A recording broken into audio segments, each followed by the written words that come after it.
Vous avez défini la rencontre avec le président John Dramani Mahama. Dites-nous de quoi il était question. Vous savez, nous sommes rentrés dans la dernière phase de ce processus électoral. Il ne reste que 4 jours pour finir cette campagne. Il était donc question, comme l'avait promis M.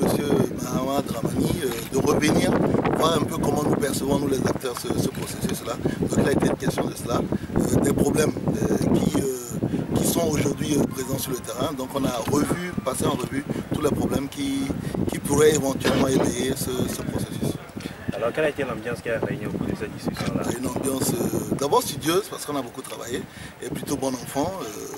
Même si aujourd'hui c'est 4 candidats sur les 5, puisqu'il y en avait un qui n'était pas là, qui ont été reçus, je pense qu'au-delà de nos divergences, nous avons exprimé quand même des préoccupations qui sont sérieuses et qui se recoupent entre les 4 candidats. Alors sur cette préoccupation, quelle a été la réponse du président Ghanéen? Il y a, on peut dire, 3 types de préoccupations. La première, elle concerne le bulletin de vote. Vous le savez, tout le monde critique ce bulletin de vote. La deuxième préoccupation concerne le vote surprenant cette année des anciens combattants pour le vote anticipé des forces armées. Et puis la troisième préoccupation concerne le logiciel Success. Vous savez que ce logiciel pose beaucoup de problèmes. Donc ça a été les 3 grandes préoccupations. Il y a bien entendu la question de l'authentification des bulletins, la traçabilité de ces bulletins-là. Mais les 3 problèmes majeurs, c'est ces 3 problèmes-là.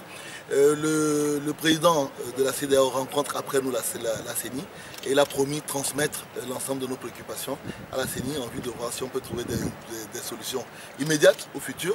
Mais comme il l'a fait l'année dernière, il a pris de nouveau l'engagement d'ouvrir incessamment, juste après ces élections, un débat profond sur la question de réforme de notre pays. Parce qu'on a eu l'impression que la CEDEAO nous avait abandonnés après les élections législatives de 2013. Cette fois-ci, il prend l'engagement de s'impliquer directement dans le processus qui va permettre à l'ensemble des Togolais de réaliser les réformes électorales, politiques et constitutionnelles dans notre pays.